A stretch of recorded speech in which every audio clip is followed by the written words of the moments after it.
The Tudors are historical superstars, our most famous royal dynasty. But there is one Tudor monarch who's been all but forgotten: Queen Jane. Lady Jane Grey was a teenager thrust onto the throne, only to lose her crown after just 9 days. She was the first woman to be proclaimed Queen of England, but few would recognise the name Queen Jane. I'm Helen Castor, and over 3 episodes, I'm going to take a forensic look at Jane's story. It's a Tudor thriller, an epic tale of family conflict, ambition, and betrayal. The death of a king covered up, and a country torn between 2 faiths. Our protagonists include the manipulative Duke, the wronged princess, and the God-fearing 15-year-old who finds herself caught between them and pays with her life. I'm going to track down original sources written as the drama unfolds. This is the really exciting bit of the job. I'll talk to expert colleagues. I've been in this game for 40 years, and I have to tell you, there is no trickier Tudor subject than Jane Grey. And I'll visit the places where Jane once walked during the 9 days that she reigned. This time, Jane's power base dissolves into deceit and treachery. But the question remains, will she escape with her life, or will she pay the ultimate price for her part in the coup?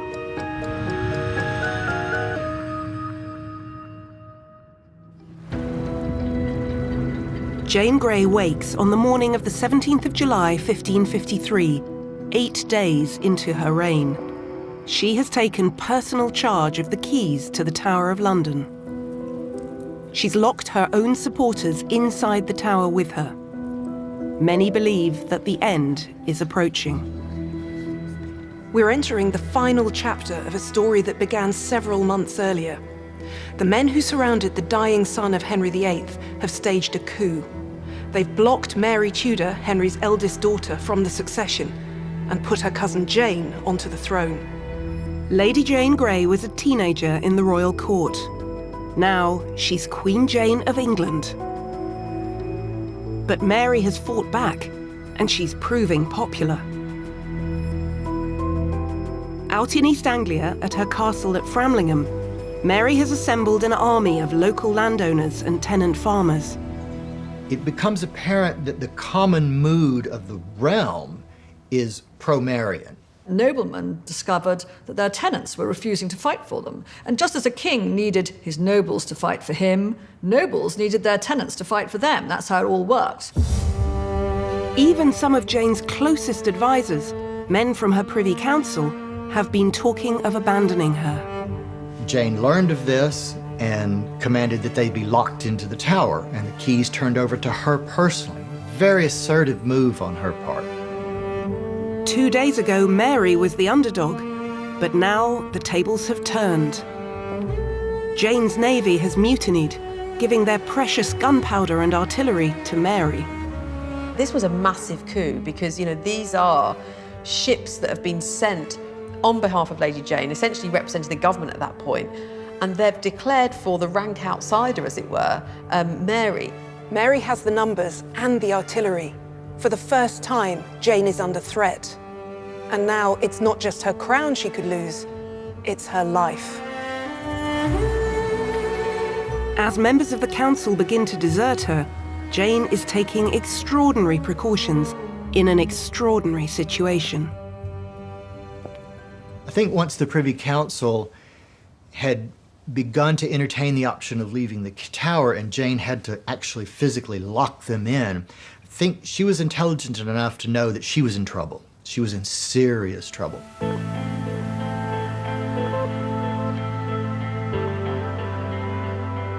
The same morning as Jane wakes in the tower, the Duke of Northumberland rises in Cambridge, where he's camped at the head of his army. The Duke of Northumberland was no ordinary military leader. He was a powerful politician. He'd been chief advisor to Edward VI and the dominant figure at the royal court. He was also a leader in the battle against Catholicism. It was quite dramatic, so they were tearing organs out of churches because they didn't believe in music in church, and as well as destroying stained glass. I think something like 90% of religious art was destroyed. And while he'd become very powerful, he's also extremely unpopular. Having succeeded in putting Jane onto the throne, Northumberland now has another job to do in East Anglia. The key element in a succession crisis like this is to get hold of the alternative monarch. Northumberland wants to capture Mary and prevent her from moving against Jane's regime. The plan is to engage with Mary's forces at her castle in Framlingham. But Northumberland's progress has been slow. Northumberland had arrived in Cambridge on the 15th. Here, 50 miles from Framlingham, he hesitated. Rather than move in for a quick battle, he chose to wait for reinforcements. After 2 days of waiting, there's good news. On the 17th, he's still at Cambridge. He's waiting for his reinforcements to come in, and they are coming in. Probably the artillery arrives on the 17th, which is the key weapon for him. He knows that Mary's at Framlingham. He's assuming she's going to be entrenched there to try and defend the position. That is exactly what she was intending to do, and therefore he's going to need artillery to reduce her position. So he gets this key force on the 17th, and therefore is now ready to move. He's probably about 3,000 strong now, 2,000 cavalry, 1,000 infantry, and then, of course, these 30 or so artillery pieces. What he doesn't know is that a major piece of his plan, the warships off the coast of Suffolk, have mutinied. Now, at Framlingham, Mary has the artillery she was lacking. He's outgunned, but he doesn't know it yet. News of the mutiny has reached the Privy Council in London, and they haven't told Northumberland. Some of them are questioning their loyalty to Jane. The imperial ambassadors reported that many good men, among whom there are members of the council, are disgusted. They added, "There's trouble coming."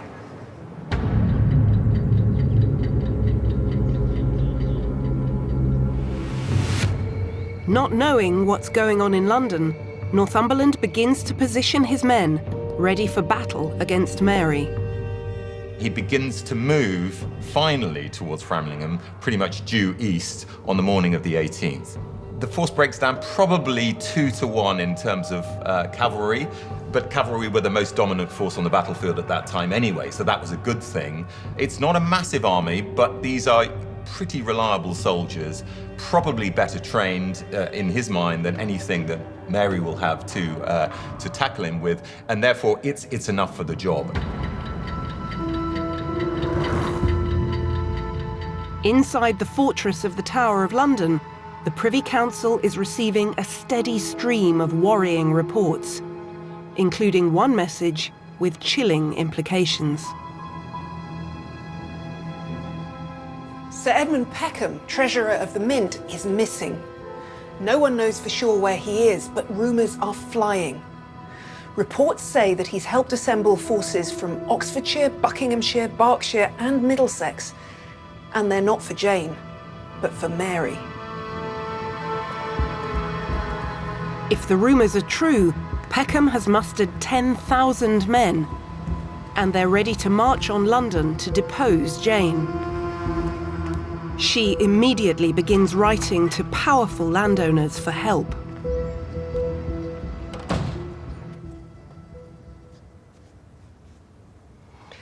This is a letter written on the 18th of July, 1553, from the Tower by Jane the Queen, as it says at the top. And it's a letter asking for help in subduing the violence and resistance that's taking place in her kingdom. And it asks the recipients to assemble, muster and levy all the power you can possibly make to repair with all possible speed towards Buckinghamshire, for the repressing and subduing of certain tumults and rebellions moved there against us and our crown by certain seditious men. This is a last-ditch attempt by Jane to rally support behind her. But these desperate letters come too late. In one report from the imperial ambassadors, they suggest that Mary appears to be stronger than the Duke. The balance, it seems, has tipped. Now the odds are that the Duke is facing defeat at Mary's hands. A message is hurriedly dispatched from the Tower. The Duke is poised for the last push to Framlingham when the letter arrives.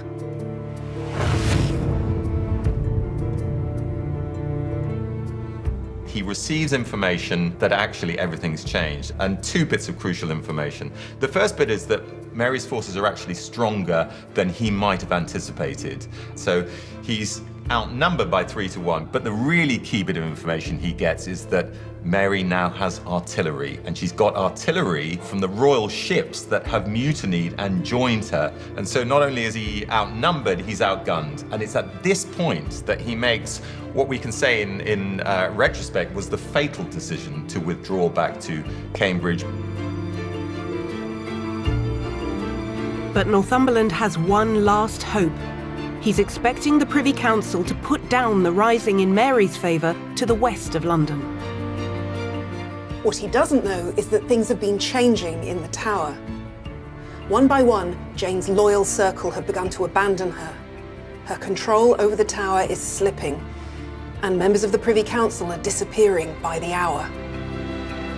And one of those who quietly slips away is the man Jane was depending on to lead the reinforcements against Mary's supporters. Her own uncle, the Earl of Arundel. It always seems to me very poignant that Jane is left in the Tower with the other Privy Councillors around her, and one by one they start dropping like flies. Once the one drops, it's like one penny drops, the rest go. It's like dominoes. Because they begin to see that the public mood is very much against Jane. It's very much in favor of Mary. Finally abandoned by her uncle and the other members of the Privy Council, time has run out for Queen Jane. The 18th of July would be the last day of Jane's 9-day reign.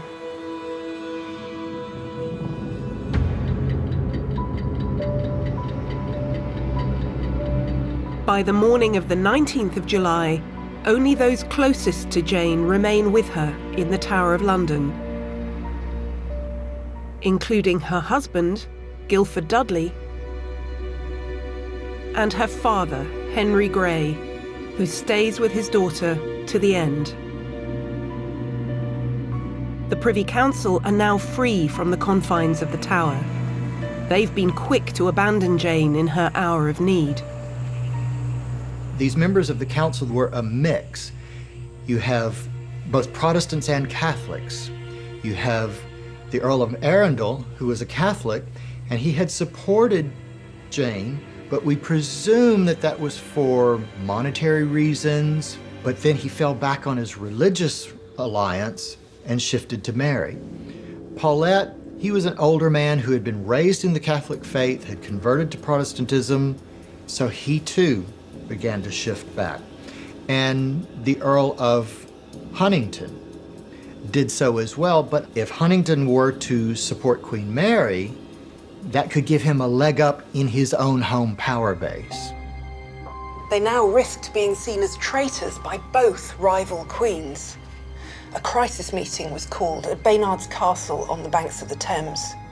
The council gathered, and Arundel put together an argument that might just absolve them of blame. Arundel makes the case for the innocence of the assembled men. And the man they make the scapegoat is the one man who isn't there. It was time to speak against the Duke of Northumberland. Arundel's words have been reported many times, and every report differs. But one version from the papal envoy Commendone has him describing the Duke as a man unhampered by scruples. He addressed the Privy Council, saying, "My conscience was burdened with remorse, considering how the rights of my Lady Mary, true heir to this crown, were usurped, and that we have been robbed of that liberty which we have enjoyed so long under the rule of our legitimate kings. I believe that you know well enough the ways and means that the Duke is using, and that he is not moved either by zeal of the public welfare, nor of the religion, but only by the ambition to rule." The Privy Council has a choice to make. They need to survive with their lives and fortunes intact. The Privy Council came to their conclusion. The true Queen was Mary. It's a decisive moment. Decisive for the future of the Privy Council, decisive for the country, decisive for Jane. The Council had put Jane on the throne, and now they abandon her and declare for Mary. For the Council, the most important thing is to get the news to Mary and secure their futures as best they can. As the Earl of Arundel set out on a fast horse through the streets of the capital, on the road to Mary at Framlingham, the rest of the Privy Council headed for Cheapside to tell the people their decision. Big crowds had assembled, waiting to hear what the councillors have to say. When they broke the news, the city erupted in celebrations. There were bonfires without number, and people singing in the street for joy.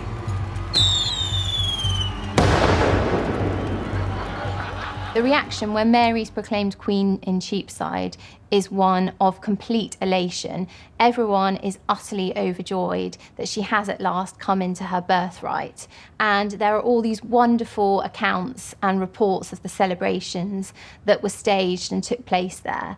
And the Tudor historian John Stowe records that there were all these bonfires, that people were leaping around in the streets and dancing, that Te Deum was sang, that there was wine flowing through the streets. From this moment on, each of those who later told their story cast Northumberland as the instigator of the coup. He was the man driven by ambition, the bully, the tyrant, the traitor. History is written by the winners, those who survived to tell the tale. Throughout the 16th century, Privy Councillors had to confront crises over the succession to the throne. And those who survive are those who make the right call at the critical moment. Messengers from the Privy Council in Baynard's Castle are sent to the Tower to pass on the news that the Council have switched sides and Jane can no longer hold on to power. How did Jane in the Tower find out that her reign was over? Well, the Privy Council sent a military force to tell her father that Jane was no longer queen and that Mary had been proclaimed. They weren't sure how Henry Grey would react, but when this force arrived, he simply said, "I am just one man." There was nothing he could do to defend his daughter's rights as queen any longer. And he went to tell her that she was no longer queen. The Pope's envoy described the scene. Henry Grey entered the room where his daughter was sitting in state and removed the cloth of state from over her head as clear demonstration of what had to follow. He delivered the news that it was all over. There was no anger, no tears. Jane hadn't chosen to take the crown. Now she said that she would give it up as gladly as she had accepted it. And she said, "Can I go home now?" In a very innocent sort of way. It's almost as though she's had to put on this persona of a queen and play the role for several days. And it must have been enormously exhausting, all of this stress and worry and not knowing what's happening from one minute to the next. And then she's told, okay, it's over. And it's like, whew, can I go back to being me again and not Queen of England? And a young woman who has found the strength to inhabit that role for 9 days in a situation of such stress and crisis, then suddenly displaying the naivety to think that there was any chance that she might be allowed to go home. And that almost makes us wonder, if she is so intelligent and she is so insightful of what's going on around her, it's almost as though she lost all of that for a moment. Jane and her father no longer command the tower. Instead, they're arrested. Her fortress now becomes her prison. What happened next when Jane had changed from queen to prisoner? She was stripped of her valuables, down to her small change. She was then escorted from the royal apartments to this small house on Tower Green, which belonged to the gentleman jailer, Nathaniel Partridge. The house is still within the confines of the Tower, but very different accommodation. Yes, it's a world away in terms of status. In one, she would sit on essentially what was a throne under a canopy of state in great rooms hung with tapestries as a queen. And now she was appropriately in this small house as simply Lady Jane Dudley, the wife of a commoner. When the news reaches Northumberland in Cambridge, he knows he's facing a traitor's death. Fox's Book of Martyrs, a Protestant history, describes a man in crisis. In desperation, he proclaims Mary queen, and so laughed that the tears ran down his cheeks for grief. The Duke of Northumberland had not been born to high office. He'd fought his way to the top. He'd come so close to making Jane queen and his own son, Guildford, king. And now, it's all over.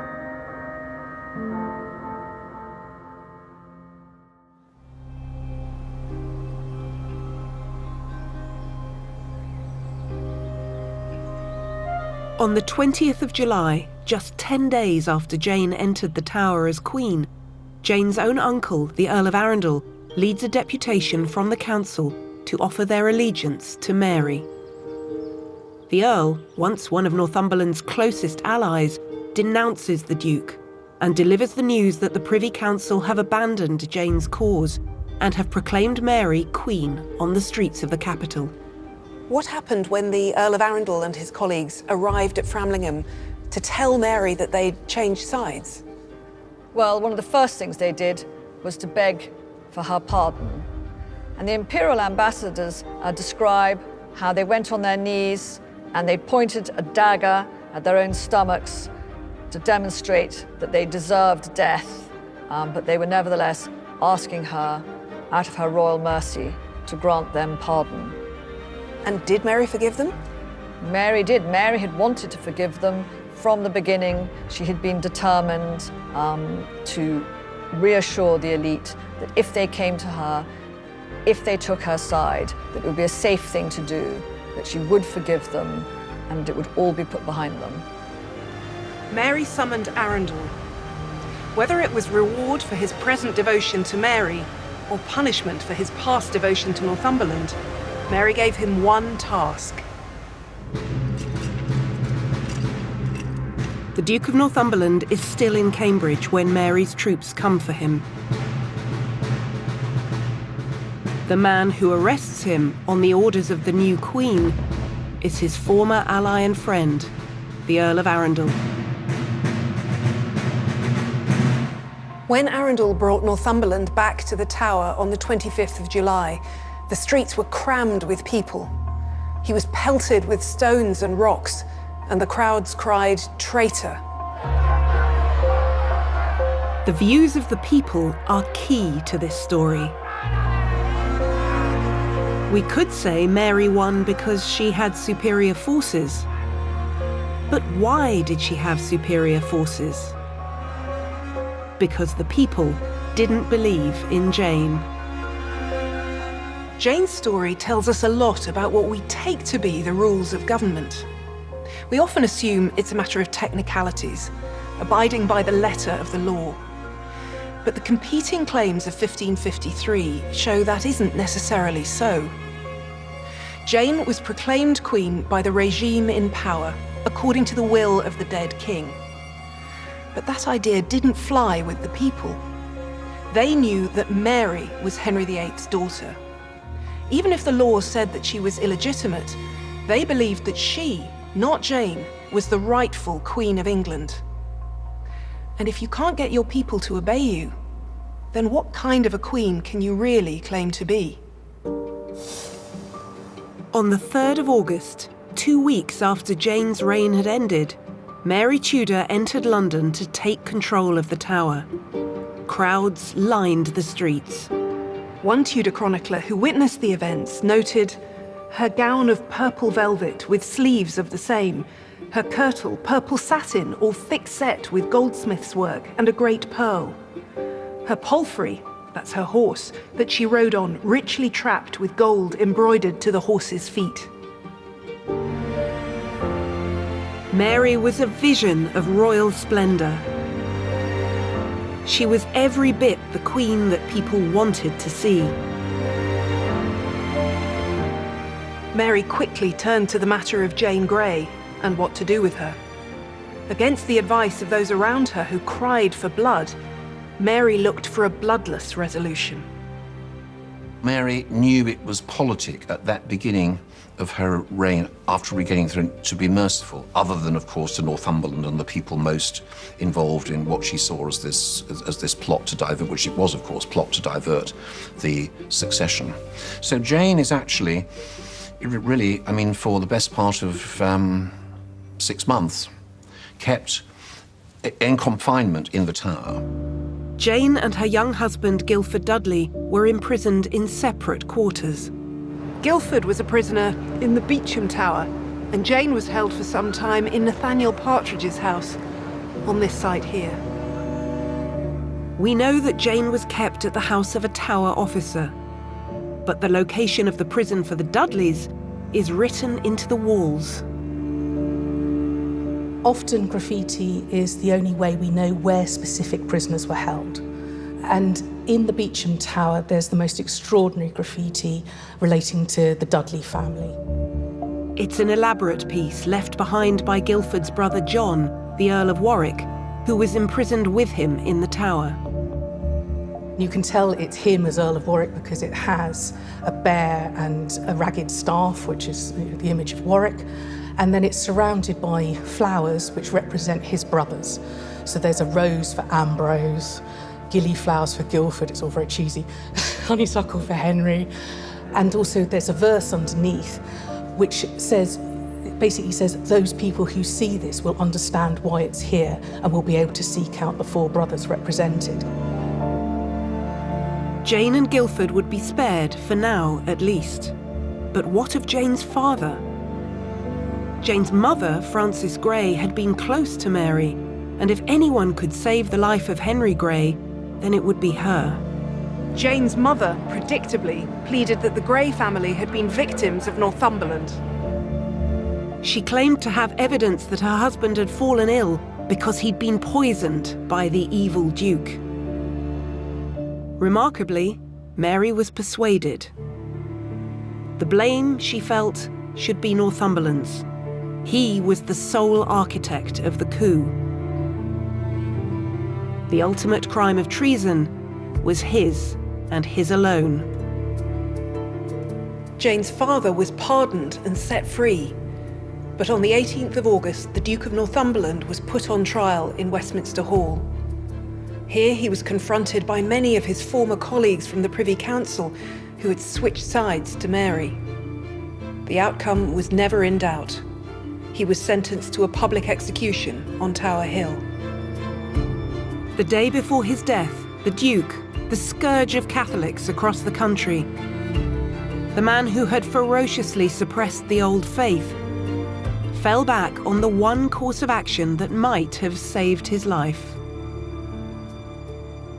Northumberland, the great religious reformer, attended a Catholic mass, and he declared to all those present, "I do most faithfully believe this is the very right and true way, out of which true religion you and I have been seduced these 16 years past by the false and erroneous preaching of the new preachers. But if he thought his plea might save his life, he was wrong. On the 22nd of August, thousands of people crowded onto Tower Hill for Northumberland's very public beheading. Was Northumberland really to blame for everything that happened? Was he alone responsible for the coup, or was he a convenient scapegoat for others who wanted to distance themselves from the events of July 1553? I think that's the big question, isn't it? That's what's been debated for almost 500 years. Was he this sort of scheming Machiavellian who takes this poor, innocent young girl and places her on the throne? Or was he a genuinely sort of caring person who cared about his country, cared about his family, was educated and talented? You don't see Northumberland as the Machiavellian figure pulling the strings behind the dying Edward. You would see him as a player attempting to preserve his own position as the board is moving rapidly around him. People want to say he's a Rasputin-esque, or as you say, Machiavellian type figure. I don't buy into that at all. I just don't see it. It was entirely normal for people in this period to seek personal advantage. And that he did so, he was simply reflecting the culture in which he lived. He was doing what everyone else around him did. We do know what Jane herself thought of Northumberland. On the 29th of August, Partridge threw a dinner party, and those present included the author of the Chronicle of Queen Jane, the most reliable source, and Jane herself. And in the course of that dinner, well, they must have clearly been reflecting on, the general situation and what had happened. Jane suddenly denounces Northumberland and says that he was the source of all her and her family's troubles, and the reason for this was Northumberland's exceeding ambition. Jane remained in the house of Nathaniel Partridge for several months. And during this time, there was growing tension between Mary, who wanted to save Jane, and those around her who were calling for Jane's death. A trial was inevitable. On the 13th of November, Jane was led out of the Tower. It was the first time she'd left the fortress since she'd entered it as Queen in early July. Now she walked through the streets, a single mile to the Guildhall, where she faced a public trial. Jane could have been tried in Westminster Hall and taken by water privately on a barge, but instead of this, she was processed through the streets on foot. A treason trial at this period was not a trial in the way we understand it. It wasn't about discovering guilt or innocence. It was essentially a morality play, and this morality play was a demonstration of Jane's guilt. She was dressed very dramatically, entirely in black, and she had hanging from her belt a prayer book. She was setting herself up as an example of Protestant piety. Jane was tried alongside her husband, Guildford. The trial opens with a Catholic liturgy, which Jane must have found extremely irritating and upsetting.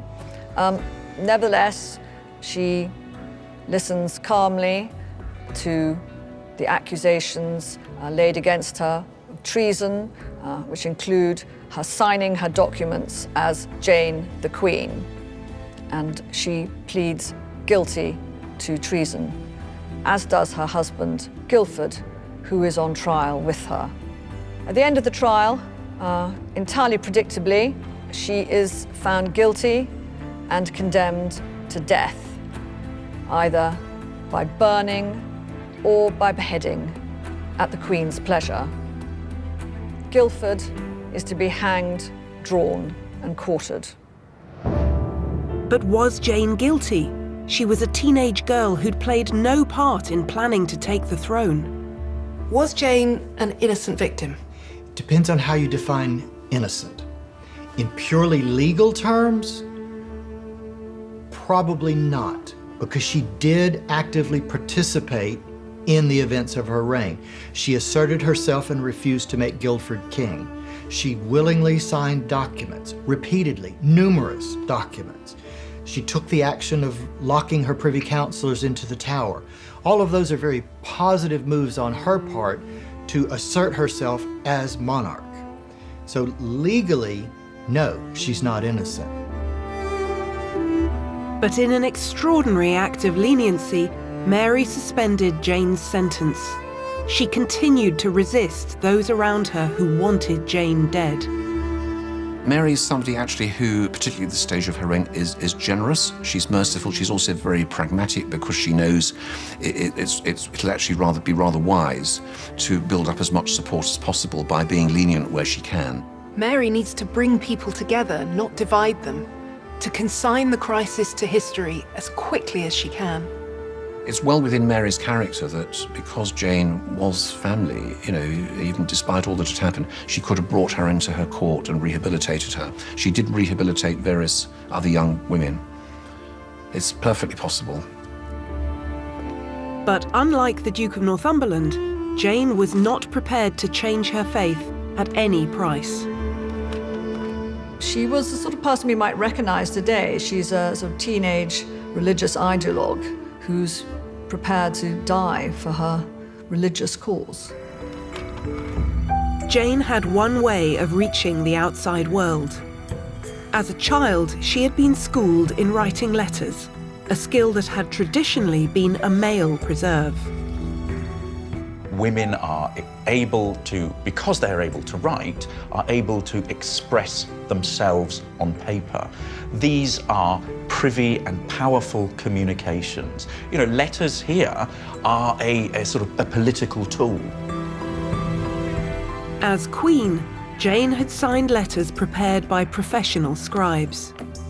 Now she put her own skills to work and gave full vent to her faith with no concern for the consequences. She hears that Mary has re-legalized the Catholic Mass. So the Catholic Mass can be said again in England. Jane violently disapproves of Catholic Mass. She describes it as a sort of form of satanic cannibalism.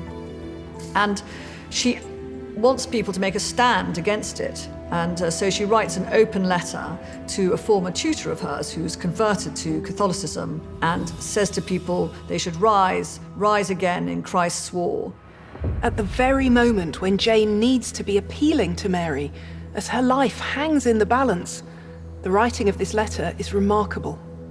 It's a very forceful letter full of extremely strong language, even name-calling, telling this person that he's going to become, the spawn of Satan if he doesn't recant and come back to Protestantism, etc., violating all sorts of social norms. I mean, this is a young girl speaking to a man.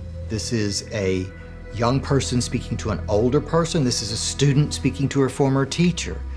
And in each of those roles, she's reversed it and become the authority, the teacher, the parent, the guide. I mean, she may not literally have meant go out, put on your suit of armour and chop off Mary Tudor's head, but not that far from it, really.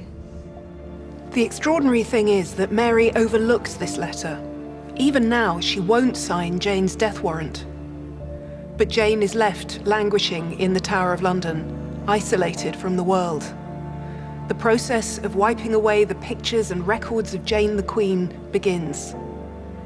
And after all this time looking for traces of Jane, I still don't know what she looks like. We live in an era today of visual media. Visual images are around us everywhere. And we want to see what these people look like. And unfortunately, we don't have a reliable, authentic, documentable portrait of Jane Grey. Jane almost seems to be a ghost slipping through our fingers. What are the options for the possible images that we might look at to try to see Jane's face? There's really only one at the moment that gives us reasonably reliable indication of her appearance, and that's a portrait at Sion House. If there were ever more paintings of Jane, then it's possible they were destroyed as she awaited execution, condemned as a traitor. Traitors, people who've had their heads chopped off, pictures of them don't survive because, if you've got a traitor in the family, you don't want to boast about it. You don't want to say Great Aunt Maud when it was a traitor, at least not when you're living during the Tudor era. The Sion picture, long said to be Jane Grey, was analysed in 2013 by experts able to date the wood it was painted on. It was painted 50 years after she died, but we do know that it was commissioned by someone who had actually known Jane.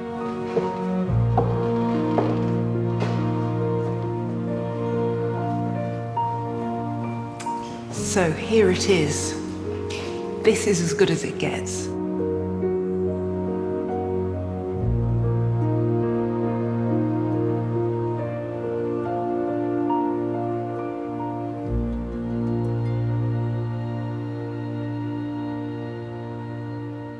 Now Jane was out of sight, she was out of mind. The new Queen, Mary, was focused on her own future. She had announced her intention to marry Philip of Spain, who was Catholic and a foreigner, and on both counts caused her people unease. For the 4 months that Jane had been imprisoned, Mary had also been working to undo her brother's Protestant reforms. Proclamations were amended and laws reversed. The Mass and the Old Prayer Book were reintroduced, and Catholicism, with all of its ritual, returned.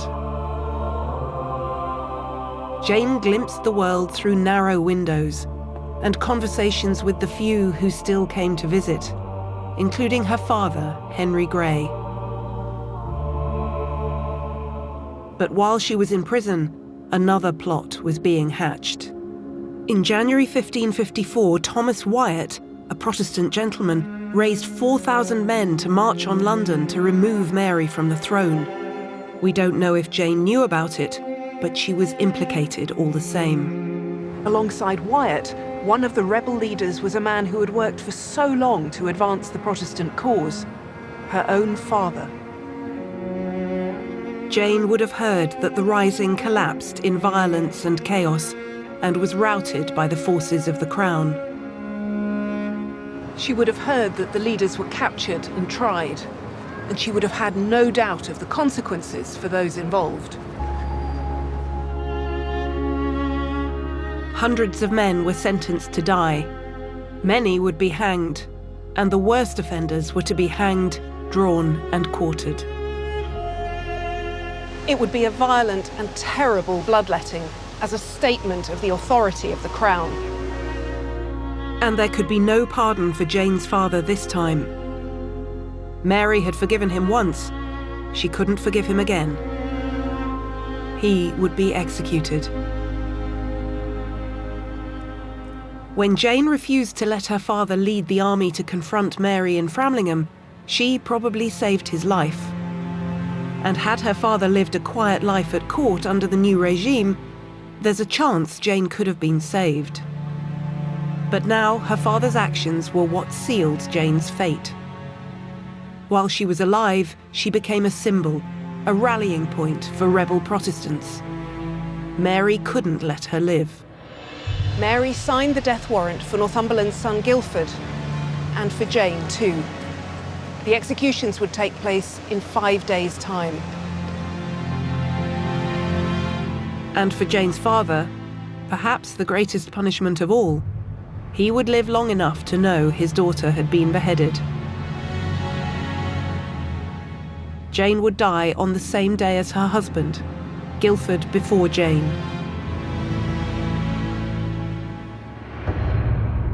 The vast majority of executions associated with the Tower of London happened outside the castle on Tower Hill, in public, for justice to be seen to be done.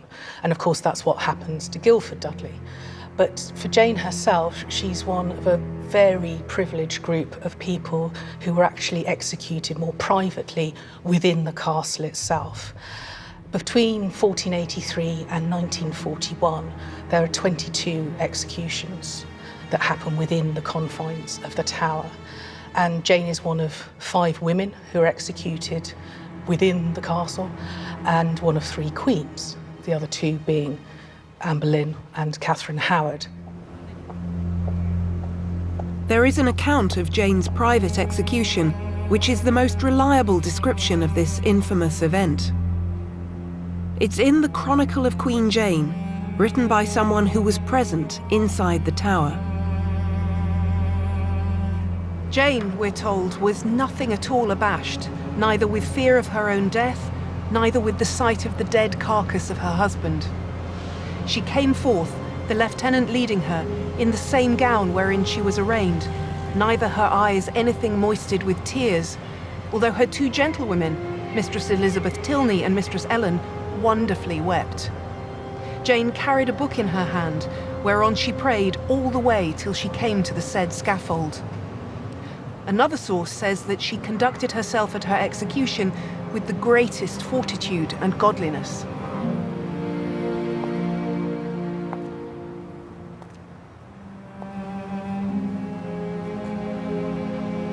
It's a terrifying thought. Jane had to walk out here, lay her head on the block, and wait for the blade. When we talk about Tudor history, we use words like beheading without thinking too much about them. But Jane's death was a moment of horror.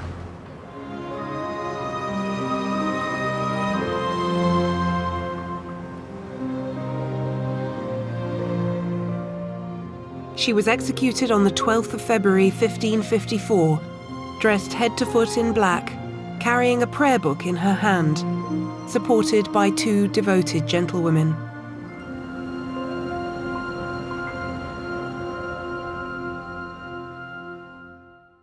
It may be the end of Jane's life, but this is where the enduring fascination with the 9 Days Queen begins. The story of how this young woman met her death has been repeated throughout history, and in the process, her execution has become shrouded in myth. There's another famous description of her execution. It's an account published in the weeks after Jane's death by an underground Protestant press. In other words, by someone who had an interest in making Jane a perfect Protestant martyr. It describes her last moments in heart-rending detail. "Shall I say this psalm?" And he said yes. Then she said the psalm of Miserere mei Deus, in English, in most devout manner to the end. Then she stood up and gave her maid, Mistress Tilney, her gloves and handkerchief, and her book to Master Thomas Bridges, the lieutenant's brother. Then the hangman kneeled down and asked her forgiveness, whom she forgave most willingly. Then he willed her to stand upon the straw, which doing she saw the block. Then she said, "I pray thee dispatch me quickly." Then she kneeled down, saying, "Will you take it off before I lay me down?" And the hangman answered her, "No, madam." She tied the handkerchief about her eyes, then, feeling for the block, said, "What shall I do? Where is it?" One of the standers-by guiding her thereunto, she laid her head down upon the block and stretched forth her body and said, "Lord, into thy hands I commend my spirit." And so she ended. It's full of pathos, but it's an example of how Jane's story has been embellished because it was added into the Eyewitness Chronicle of Queen Jane when it was published in the 19th century. Now, when this was edited in 1850 by John Gough Nichols, who was a very distinguished historian, he altered the text. This is very, very hard to believe, but he added new text that he believed to have been written by the original chronicler that he had found elsewhere. They were texts that were circulating quite widely, even in the 16th century. But he added them for the extraordinary reason, and this is the thing about Jane Grey that you couldn't possibly have made up. He added it because he'd recently seen Paul Delaroche's painting.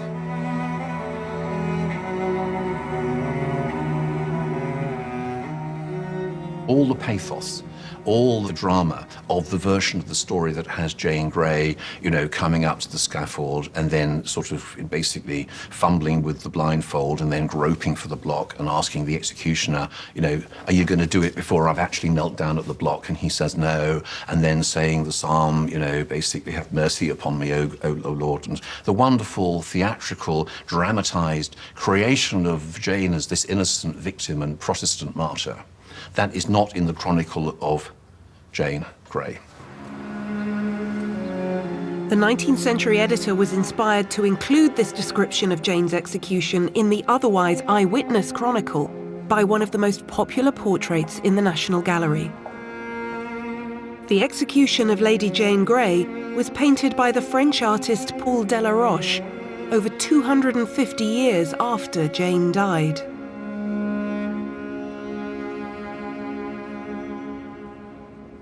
What it is not is a historical reconstruction of the actual circumstances, insofar as we can know them, of Jane Grey's execution. The painting was first shown in 1834, 30 years after the end of the French Revolution.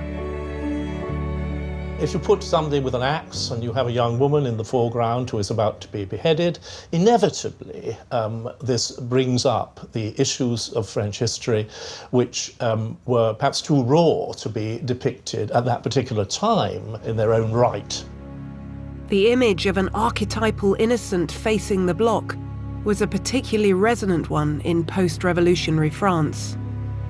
What Delaroche was not striving for was historical accuracy about 16th century England. That is such a rubbish image. The only thing accurate in that image really is the straw on the floor. And beyond that, it is entirely almost histrionic, dramatic evocation of an idea rather than a depiction of an individual. Do you think the difficulty of seeing Jane's face is one of the things that's left space for the crowding in of myth about her, that it's harder to have a sense of her as a real person? It makes it very difficult to render her concrete. So there is kind of a mystery and a vagueness about it that leaves room for infill. At times, those gaps in the record have left room for complete invention. One of the best examples appears in The 9 Days Queen, written by Richard Davey and published in 1909. This is the book, and his source is a letter from a Genoese merchant called Baptist Spinola. The letter says, "This Jane is very short and thin, but prettily shaped and graceful. She has small features and a well-made nose, the mouth flexible and the lips red. Her headdress was a white coif with many jewels. The new queen was mounted on very high chopines, that's a kind of platform shoe, to make her look much taller, which were concealed by her robes, as she is very small and short." But here are the pitfalls of history. This, after her execution, the most often repeated detail in the story of Jane Grey, turns out to be a historical fraud. And that rich merchant, Baptist Spinola, probably never existed. It fulfills people's expectations. They want a pretty girl who looks vulnerable and fragile, surrounded by sort of big adults. You know, there she is in her stacked shoes, and she's smiling just as she enters the tower. From the moment she died, people have mythologized and misrepresented Lady Jane Grey. But there's one object that allows us to hear Jane's own voice from beyond the grave.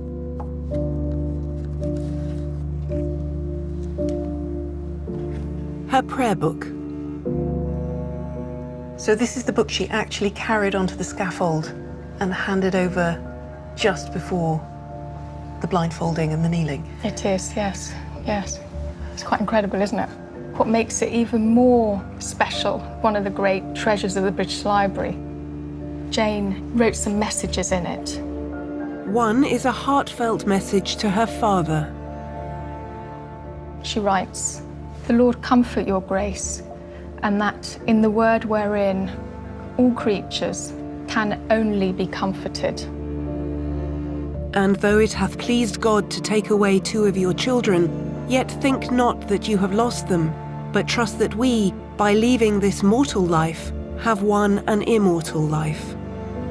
And then she signs it, "Your Grace's humble daughter, Jane Dudley." She's no longer Jane the Queen. In another message, she writes to the Catholic gentleman who had been in charge of the tower during her time in prison. "I shall, as a friend, desire you, and as a Christian, require you Call upon God to incline your heart to his laws and to not take the word of truth utterly out of your mouth, but live to die, live still to die. So she's saying don't be misguided by false teachings.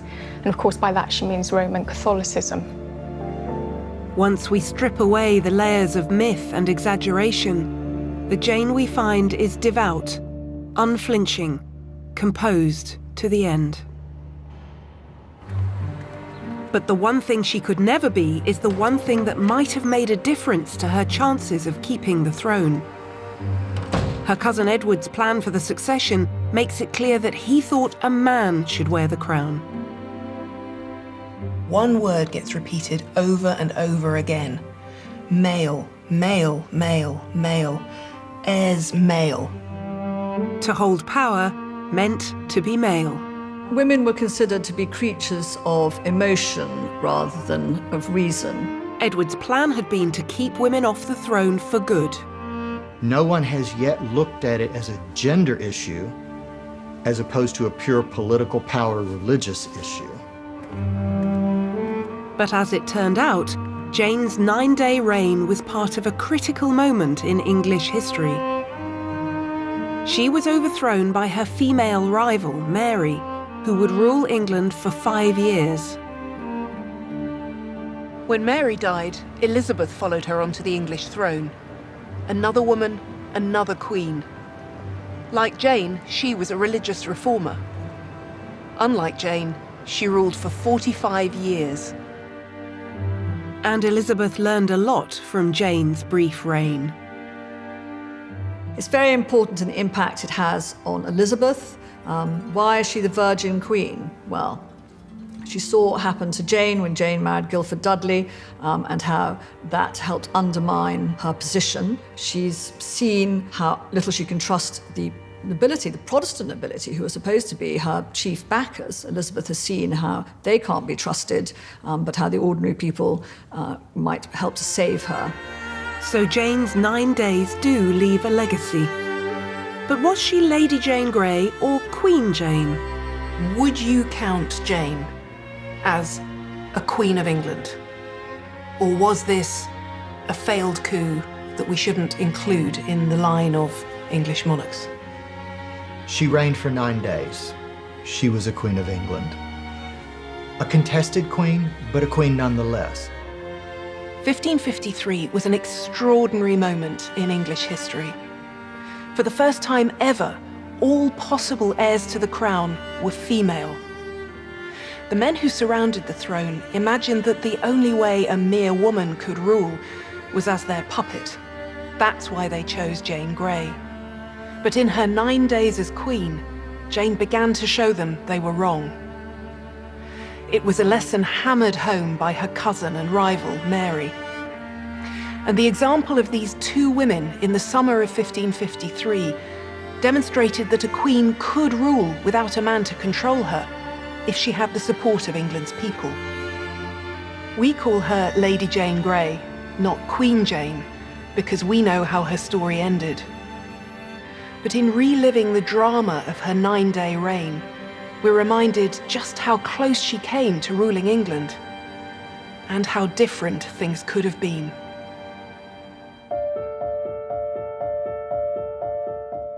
In a moment, the final part of Fit to Rule examines the health issues that challenged the royals from the 19th century into the 20th.